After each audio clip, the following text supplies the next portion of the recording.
Merci de votre fidélité. Vous nous suivez dans les 4 coins de la RDC, mais également à travers le monde. Merci de votre fidélité à cette chaîne de télévision. Chers internautes, il faut savoir que des violents affrontements sont signalés depuis tôt les montées de ce lundi 5 janvier à Kibati, dans les groupements Lubereke, territoire de Walikale au nord Kivu.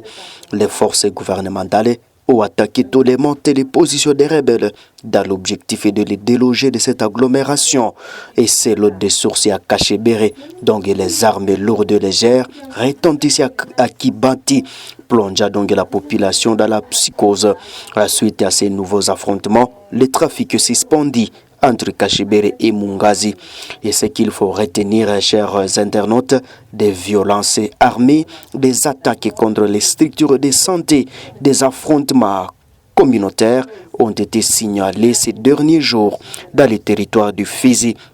Là, c'est dans le sud Kivu, faisant donc au moins 3 morts, provoqua des déplacements des populations et entraîna donc la paralysie des activités socio-économiques. Selon une note publiée lundi par la société civile locale. Chers internautes, dans la nuit du 3 au 4 janvier 2026, le centre hospitalier d'Abeka, donc situé dans le secteur de Tanganyika, groupement Babungwe Nord, a été attaqué par les personnes armées et selon la société civile du territoire de Fizi. Donc les assaillants ont procédé à des fouilles systématiques dans les différents services de l'hôpital, chercher donc des infirmiers et emporter des biens appartenant aux malades. D'autres actes similaires visant donc les installations sanitaires et du personnel soignant ont été rapportés à Makobola et à Kafulo dans les zones de santé de Ndundu et de Fizi. Par ailleurs, des violences ont éclaté dans le village de Namisa et Bunenge dans le groupement Babungwe Sud, secteur de Nganja. Également, dans la nuit du 3 au 4 janvier, le bilan fait état de 3 personnes tuées, dont et civils motards et 2 éléments Wazalendo, ainsi que de dégâts matériels importants, avec plusieurs maisons, boutiques et des magasins vandalisés. Ces événements ont provoqué des déplacements massifs des populations et une panique généralisée, c'est la même source.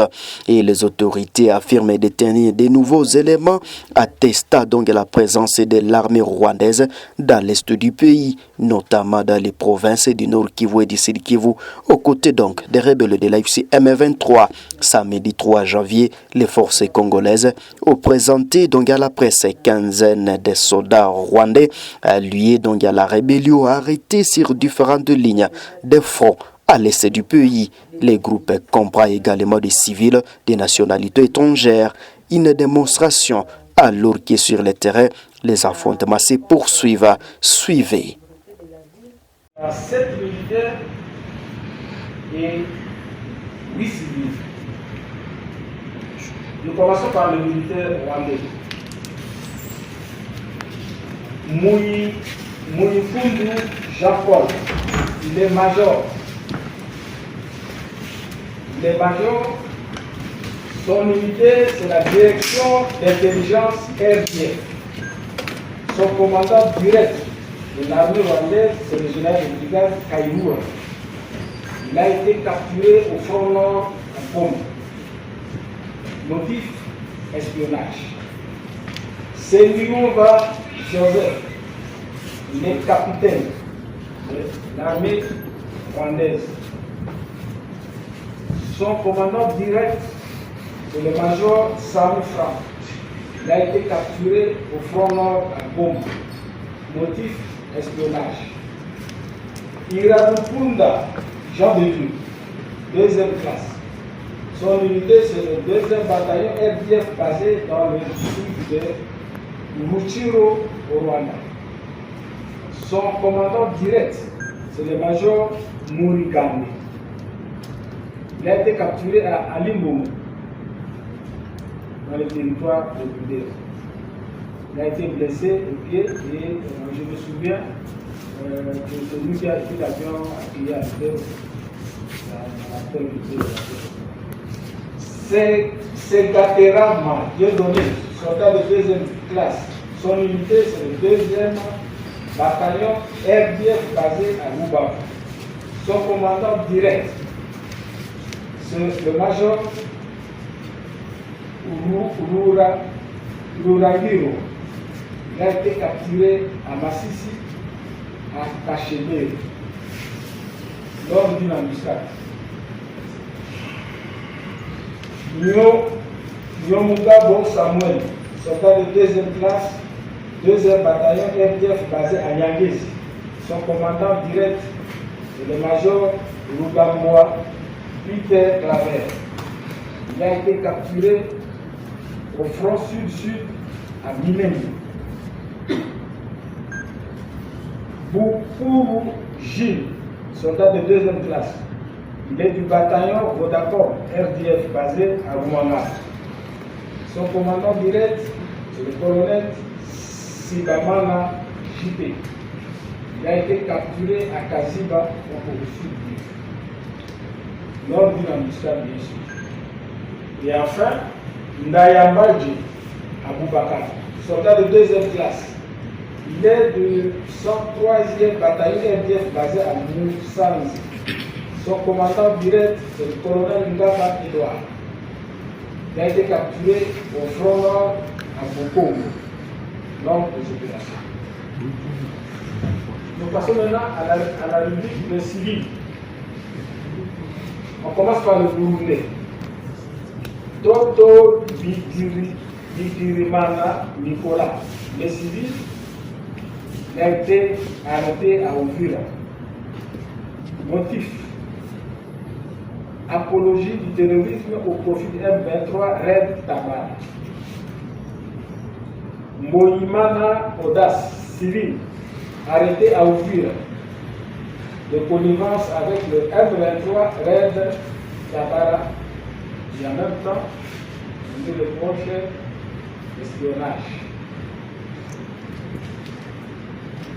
Bizimana Eloge, les civils, il a été arrêté ici à Kinshasa pour espionnage au profit de 23 Red Tabara. Ndikumana Meras, civil, arrêté à Ouvira pour espionnage au profit de Red Tabara. 3 Tanzaniens, Fororesi Kamugisha, il a été arrêté à Ouvira pour espionnage au profit de M23.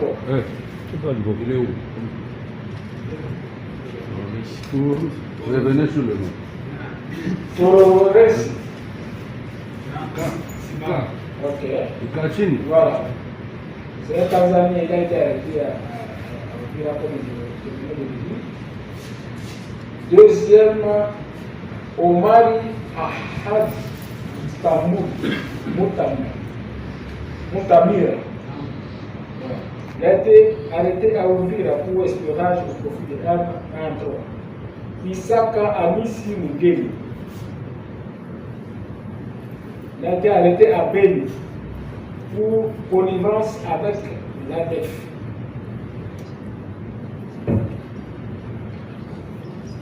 Et enfin, un Ougandais qui répond au nom de Boni Iva Mugisa.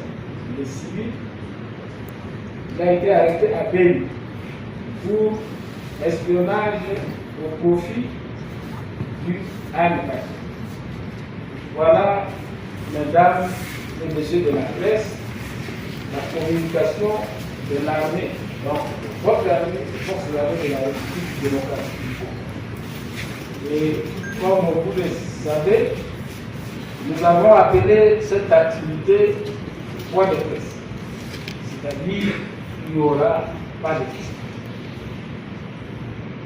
Il n'y aura pas de questions.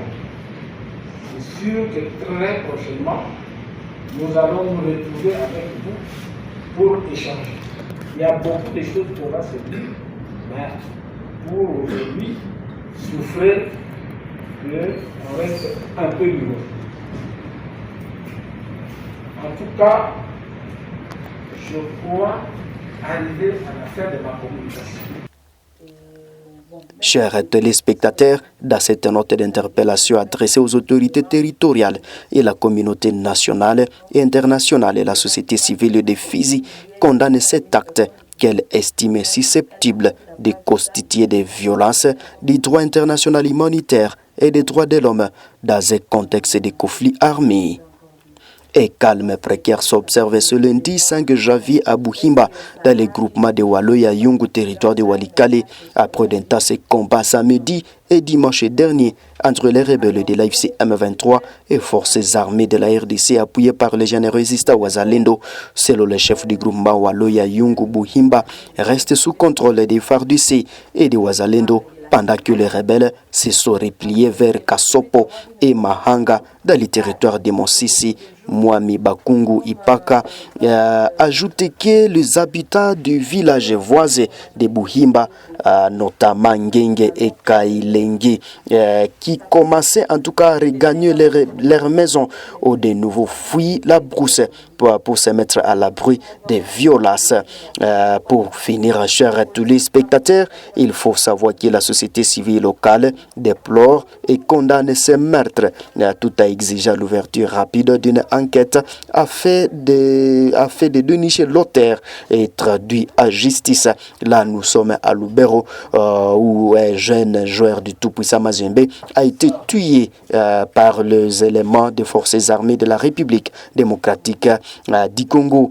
Chers téléspectateurs, si c'est la première fois de nous suivre, n'hésitez pas de vous abonner, aimer et partager la publication. Au revoir.